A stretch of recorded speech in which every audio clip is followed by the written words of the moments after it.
there are songs that I can't listen to because I'm attached to these moments in time that are so crystallized in what this song is to me.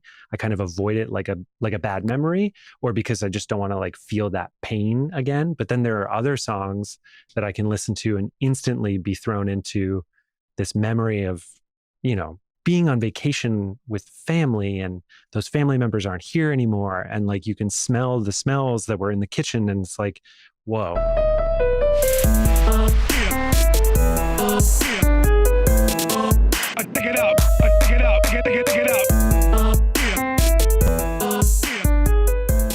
Howdy, everyone. It's your host, Polly Siegel.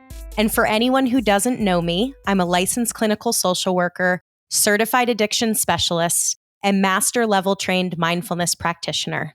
I own a counseling practice in both Colorado and Illinois, and I specialize in trauma, OCD, and anxiety. If you live in either of those two states, feel free to reach out to me for a consultation, and we can begin the therapeutic journey together. Now on to the good shit. Welcome to season 3 of Shit Talkin' Shrinks. Gosh, I'm so excited. I will be featuring experts in the healing space, and we're discussing a variety of mental health topics, the human experience, and society at large, while creating levity along the way. Get ready to laugh, learn a lot, and change your life for good. Hello, everyone. Another episode of Shit Talking Shrinks. I have a really unique guest today, one that's going to be different than some of the other guests, which it's always good to switch things up, right, TJ? Yes, absolutely. Okay, so I want to do a formal introduction. I have TJ Dumser. I did it right this time, right? You nailed it. Thank you. An ambient producer and composer of Six Missing. He is an expert at making meditative ambient music for inner journeying. Wow, yeah. It sounds good when somebody else says it too. Yeah, but like, how cool is that? You make music that help people flow through a meditative state. Is that accurate? That is completely and totally accurate. And I think we should tell our guests like how you came into my world. So I'm in the bath. As one does. As one does. I'm in the bath because I try to take 2 to 3 baths a week to really calm my nervous system. And I was being a bad girl and I was checking emails while I was in the bath, which kind of defeats the whole purpose of regulating your nervous system. But we won't focus on that part. And I saw an email come through and it was like, hey, I think there's a great guest. His name is TJ. There was files listed, like listen to the music. And I opened up his music and I swear to God, you guys, it was unfucking real. And I listened to his music for the next 45 minutes. And now it's the only music I listen to when I bathe. Music to wrinkle to. Yeah. So that's TJ. What did I miss? Tell us about yourself. I don't think you missed anything. That was awesome. I mean, what better way to be discovered by somebody? I mean, that's an amazing... Is while I'm naked. That feels like an honor. Exactly. I mean, both like physically and metaphorically naked, I guess, as well. You just like, you came to it with no preconceived notions or anything. So that's really awesome. Yeah, I don't know. You didn't miss much at all. I'm really happy to be here. I've been a fan of the episodes that I've listened to. And actually right off the bat, I have to tell you that, and hopefully we're not diving in too deep right at the front, but I listened to your episode about selecting a therapist, and that was like the friendly nudge that I needed to just be like, dude, just do it. Please just go do this. So I did, and I've got it on the books now. I had a discovery call or consultation yesterday, actually. And so I'm just like, great. Yeah, we're doing this. Everybody needs a coach, right? You need a coach for if you're a runner, if you're an athlete or a writer, anything. You just need one for your brain as well. So thank you for that. Bravo. Good for you. Trying. I mean, you can only do it so long until you're like, maybe I'm not the best person to be trying to solve all of my own problems. Right. We think we can solve all of our own problems. It's the disillusionment that we fall into, thinking that we can, but we can't solve them all. Yeah. And there are seemingly like a growing number of them these days. So, like, why not kind of get some help where you can? So, as somebody that has done therapy like a decade and a half ago and was kind of unfortunately turned off to it just because of the wrong fit, hearing your episode about that was really great, about kind of like, advocating for yourself, and also you're interviewing them, they're interviewing you. And I was much younger at that time and I didn't feel comfortable in my own self. And so I stayed in kind of a therapist relationship that wasn't great for a while, which turned me off to it for a good long bit, which I'm happy to say now, I'm giving it another go, getting back on the horse, if you will. And for anyone who's listening who's still on the fence of starting therapy, fucking start. Yeah, just do it. If TJ can do it, you can do it. Well, and I thought, like, for so long, I'll just help myself, and like one of the ways that I did that was through exercise. One of the ways I did that is through meditation and flotation therapy. Another way has been through music. And music has been like that constant thread through my life, kind of running parallel with the anxiety and kind of depression and all of that stuff that's been kind of keeping pace with it through my life. And music has helped a lot in that way to kind of keep that at bay and keep those kind of chattering parts of my brain down. Because for me, and why I think I found myself in this realm of music for inner journeying, is I create music as a way to kind of like self-therapize myself, is to turn off my thinking mind, turn off kind of that, dissolve my ego, I guess, and to get totally out of the way and get into a flow state of creation. And just when you do that and then you're done with that, you feel better. It's like this breath of fresh air, really. You're just kind of like, oh, wow. And so I kept chasing that and just kept chasing that. And through it, Six Missing kind of came about because I had a friend that was like, you should do something with these experiments, these kind of like self experiments that I was going through to kind of just help myself feel better. And when I realized that, wow, other people could maybe benefit from the fruits of what I'm doing to make myself feel better, it was, a total game changer. And that's when I started releasing music and had a very hyper productive, like 5-6 years. And it's been great. I mean, it's awesome. And when I get to hear a story like what you said, I mean, that's the whole thing for me right there. Like, that's awesome. The fact that you were able to discover that in that moment, and it just kind of like helps you in a way. That's it. That's like the reason I do it. Well, that's the whole why. Mm. Right? Like, I don't want to speak for you, but like if you're creating music for inner journeying, and the way that someone connects to you is by finding inner peace in a bathtub, listening to your magic. Doesn't get better than that. Yeah. I mean, that's amazing. It's really intimate as well. Like when you find music that speaks to you, it is like magic. It is an actual form of magic. And it can be really anything. I mean, there are songs that I can't listen to because I'm attached to these moments in time that are so crystallized in what this song is to me. I kind of avoid it like a bad memory, or because I just don't want to like feel that pain again. But then there are other songs that I can listen to and instantly be thrown into this memory of, being on vacation with family, and those family members aren't here anymore. And like, you can smell the smells that were in the kitchen. And it's like, whoa, it's truly magical. And the fact that I have the ability to, in some shape or form, like create small little bursts of magic, is just this, I feel really like honored and grateful to whatever, divine, universal type of energy that's out there that was like, here, this human being gets this. And so, yeah, it's truly, really the why for me, creating magic.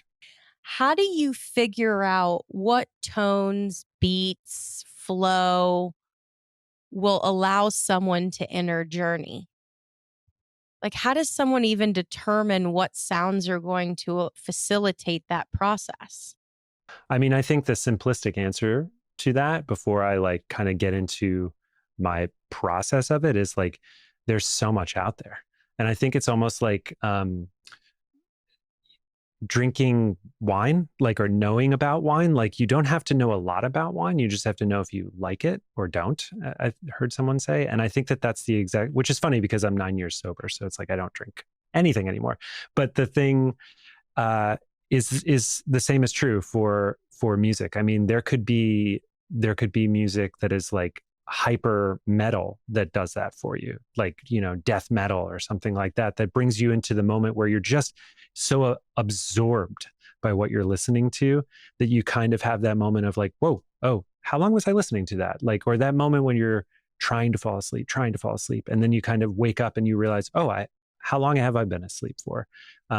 Anything that does that for you is kind of like it. And so the fact that there's so much out there is what is the beautiful and also simultaneously overwhelming thing, um, as a listener. But for someone that creates it, I mean, you're hearing in the music that I create. I'm documenting, basically. I'm documenting the journey that I'm taking as I'm kind of flowing through these different states, these different meditative states. And that's kind of why I like to do it the way that I do with ambient music. It's like happens in this span of time, and I'm feeling it. And sometimes I go back to it and listen to it. And I'm like, I don't even remember really kind of doing that. And so I feel like I may not be like completely answering your question, but I think that it's just, for me, there is no right answer. I think it's whatever the listener enjoys. And for me, what I enjoy listening to is what I make. Right. Well, that's what I was going to say is you did answer the question because the type of music that you create appeals to you. And there's thousands and thousands of people that also feel that magic. But what I'm also hearing is there would be people that might listen to your ambient music and not find it wouldn't put someone into a meditative state because heavy metal could. Right. Yeah, totally. And I think that's the beautiful thing about it. And again, going back to the magic of it, it's like what works for one doesn't work for the other. And I think that mine tends to lean towards um, more kind of like flowy, emotional, cinematic type of vibe. Like, for me, my happiest moment was when I was living in New York and it would be slightly gloomy, a little bit of rain. I would pop on my headphones and just walk through the city with a soundtrack playing. And it just influences your day, it influences your mood. And so, obviously, movie soundtracks being quite dramatic in certain moments and very, big arrangements and all of that. I think that's just kind of found its way into my music. And I like to do emotional, dramatic soundscapes that maybe let people's minds like drift to a place that they wouldn't ordinarily find themselves. So this is the nuance of mental health is like you described.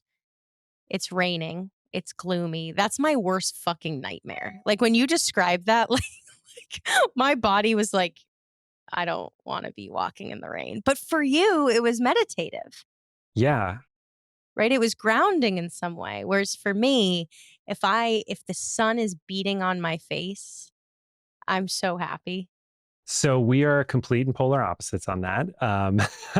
I I am 100% a person that gets seasonal depression in the summer. And it's kind of always been the way for me. And I think that it maybe goes back to being like a kid where I was forced out of the house when all I really wanted to do was sit inside and like imagine type of stuff and be like, I don't understand, but I'm happy. I'm doing this. I'm good.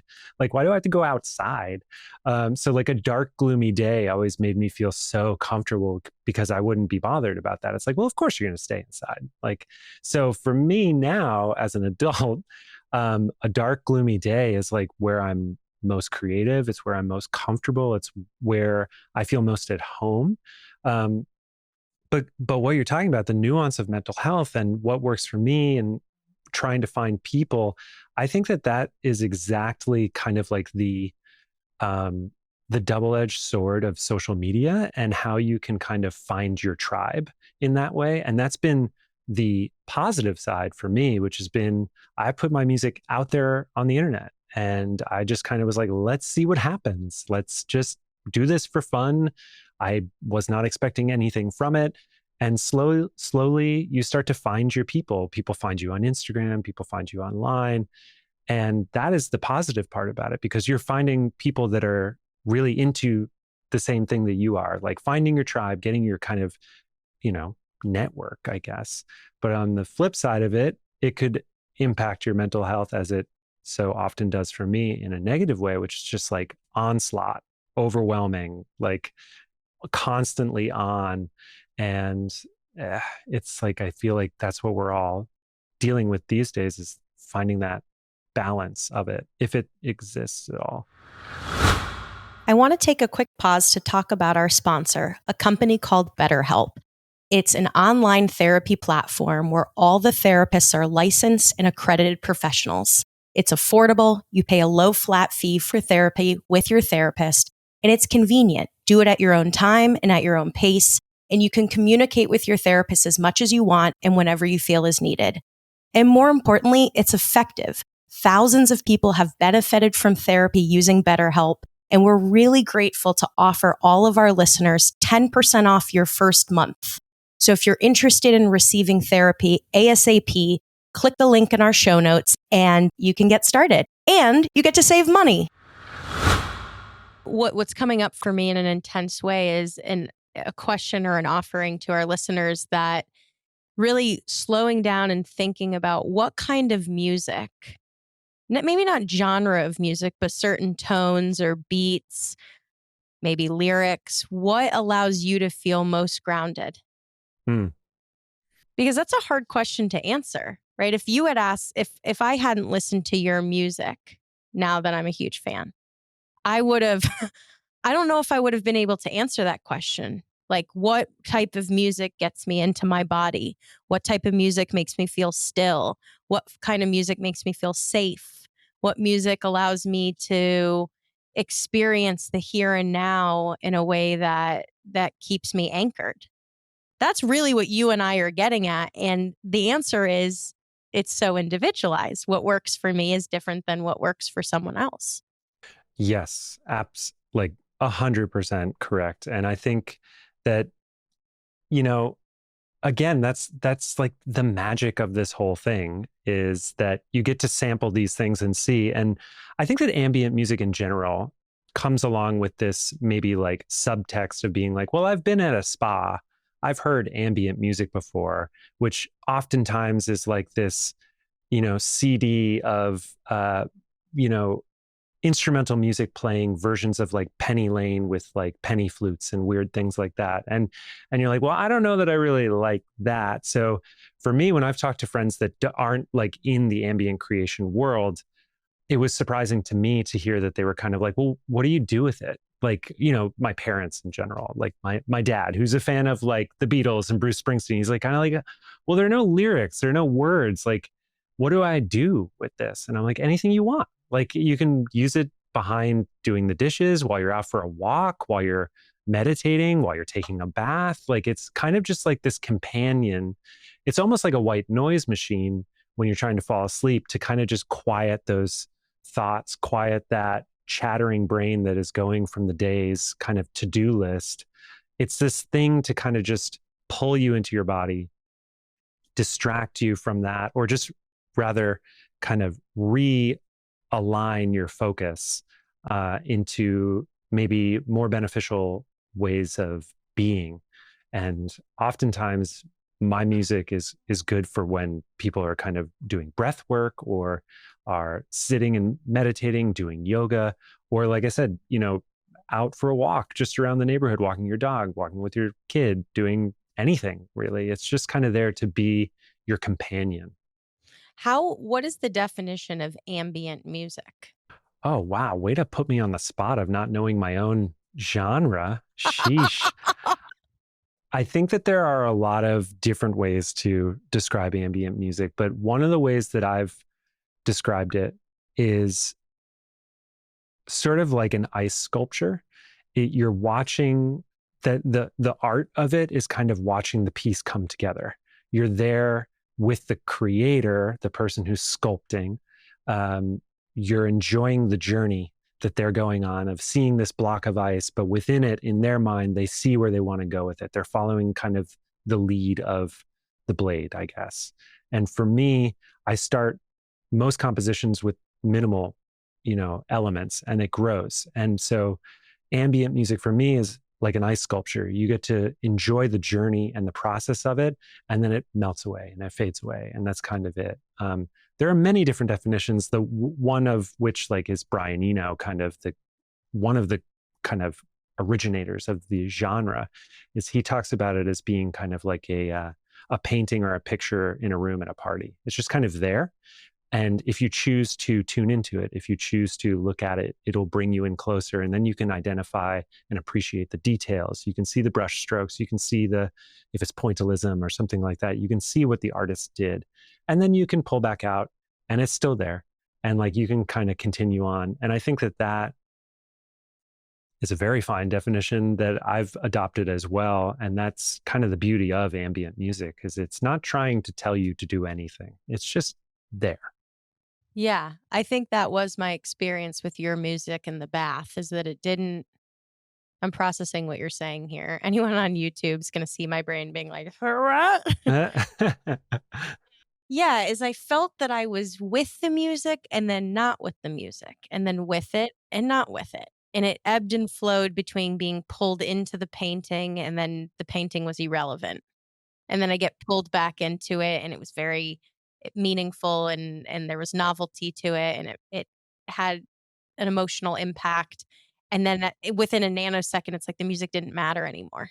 Yeah, it's like with meditation, in the style that I practice, which is often like non-dual or kind of like the headless type of way, of Daniel Harding.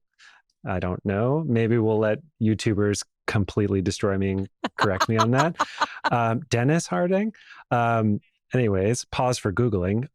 But that type of thing, those gaps that you're talking about, that is essentially what the music is meant to do. It's to take those tiny little glimpses, those tiny little gaps in time where you have this lost time, and try to elongate it out and kind of make those more comfortable with that. And I think that, there's no real division from being like in a meditation practice and then closing the meditation and being like, now on to the day. I mean, we're all always trying to be mindful. And I think that the music is just this other thing that you can carry around with you to elongate those gaps in time and create those little breaths and beats where you have experiencing no mind, really.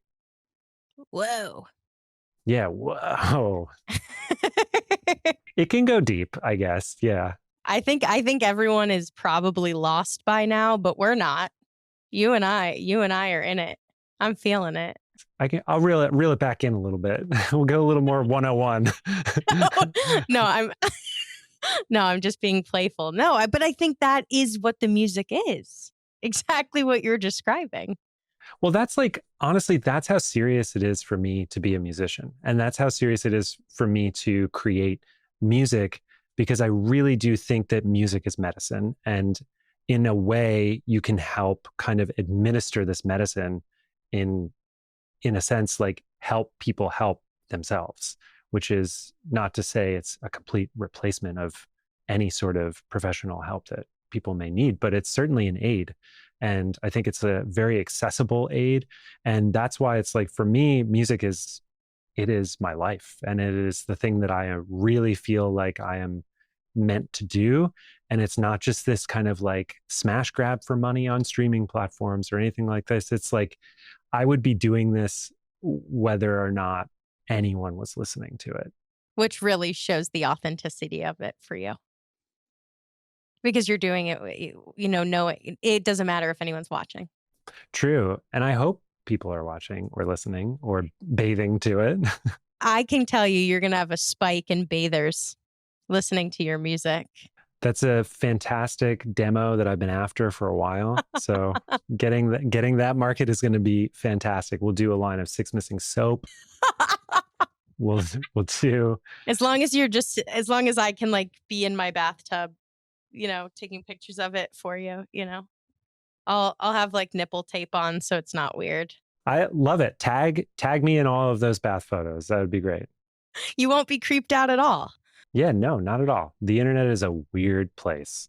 It is a weird place. Okay, so this is the perfect segue to go into the science behind music.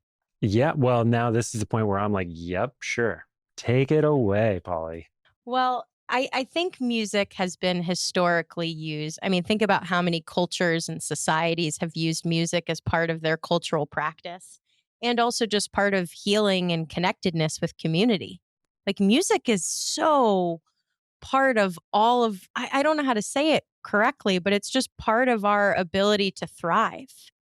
Like, you see, like a kid's never been taught how to dance, but they hear music and they start moving their body. Like, our body wants to move to music. Mm-hmm. It's so tribal, so primal, so like a part of the fabric of like being human, um, which is really cool. And I guess like not to cut you off, but yeah, thinking about like going back to kind of like tribes, right? I feel like drum circles and chanting and all of that allowed people to kind of ascend to higher states of consciousness or kind of group mind type of thing. And yeah, it is just it's embedded in the fabric of being a human being. It's really fascinating. It's heavy, really.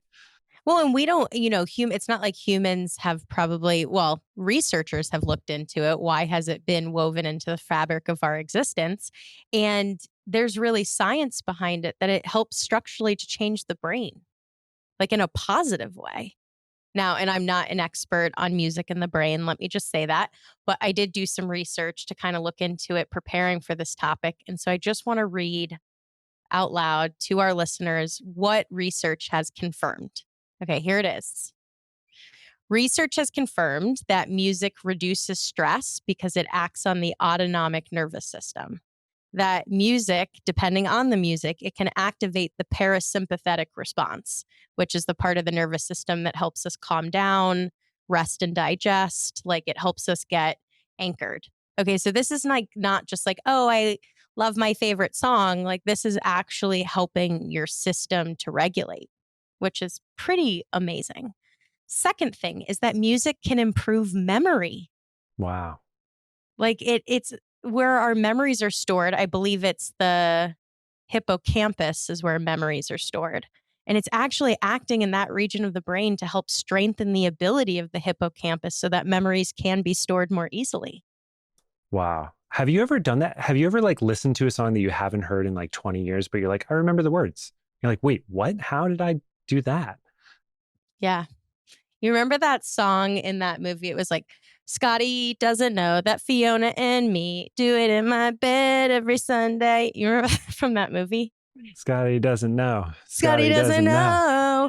I mean, I guess that's why, which we are 100% not talking about, but I guess that's why advertisers and media companies do pour billions of dollars into music and sonic branding and jingles and type of these like memorable things. Because if you can form that connection in the brain between the thing you're hearing and the product, you have that familiarity. And I can't believe I'm bringing my day job into this chat. So let's not even do that. We'll leave it behind.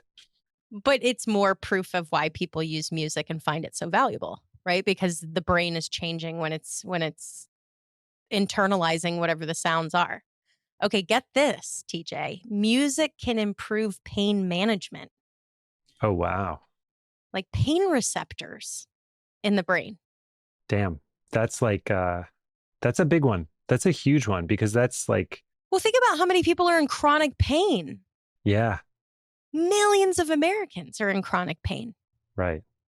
And music can help dampen the pain receptors. That's pretty profound. Yeah. Oh my gosh. I mean, it's all of these things that you're saying too is like, I think I've experienced a lot of that as a listener of music. And I feel like a lot of people probably have in one way or another as well. So that experiential type of feeling is just like, well, yes, of course I believe what you're saying, but yeah, thinking about it with kind of like the neurochemistry of it all is just huge. Yeah, I think also, I didn't read this, but I think also music can enhance pain. I don't know. Like it also can for me, like where I've like put on a song that I know just like makes me a little crazy, but I'm like in a crazy mood, but I'm like, I'm putting it on. Yeah. How were we talking about this before we were recording or when we were recording? But if I repeated myself, yeah, there are songs that I can't listen to because they bring me back to that moment of, heartbreak or whatever, or just being super sad. and and it is so powerful in that way. Yeah. Okay, next thing that I wrote down was it improves sleep quality. It helps with mood regulation. So when we're struggling with mood instability, it can really help the brain to find its equilibrium and homeostasis again. And there's been research that shows that it helps to reduce depression and anxiety. Well, there we go. I mean, that's the number one reason why I make the music that I make and the style that I make as well. I think that, um, taking the traditional format of a song out of the equation of being like, this is the intro, this is the chorus, this is the verse, this is the bridge, this is the thing. Now we'll do it again until it's perfect. When I left that world, that genre, and found myself more in the formless, timeless ambient, that's when I started to really feel benefits from anxiety management, overall mood, depression. I mean, and that was the huge one of the huge reasons why I started putting it online, was so that I could hopefully find other people that would benefit from it in the same way that I was creating it. I feel like I should just take all of these notes that you just said and put it right in the liner notes of the record. I'll send it to you. It's yours. It's yours.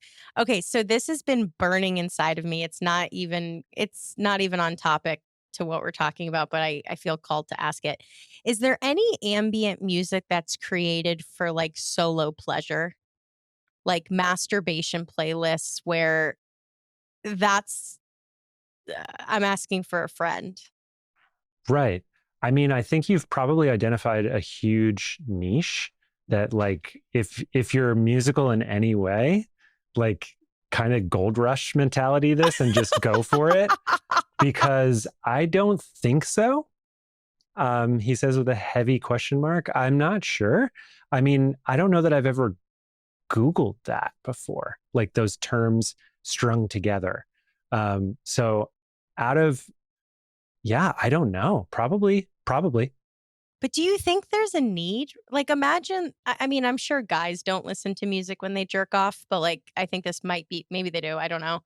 But maybe they could, and that would be awesome. But more for women, like, because women, it's more of like a sensual practice or that. I don't know. I would imagine that there's some sort of music that could guide you through the experience of climax. May I point you to my new record coming out? I guess let's see what happens. Can what I'm really asking you, TJ, is can you fucking make a playlist for me? Yes. That's fascinating though. I have never thought of that before. I feel like why not? And probably, right? Because like you can really go on this journey of it and really like crescendo to this kind of God moment, I guess, right? And I think that that's, yeah, 100% could be aided in a soundtrack like that. Also like just from like a marketing angle, like amazing, great idea, really good idea. I'll send you your commission cut whenever we get the first check. Well, thank you for being so open to hearing that question because you never know how guests are going to take sexual content and you just flowed gracefully through that. And I really appreciate that. Oh, I mean, it's like part of being a human being, and it's part of something that everybody always does all the time, probably. So, like, why not talk about that type of stuff?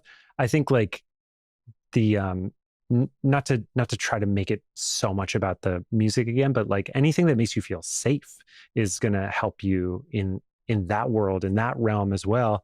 So like, why not music? Um, and especially if it's the type of thing where, there's the whole thing of like the porn industry, which I don't want to like sex shame or anyone who's a sex worker or anything like that.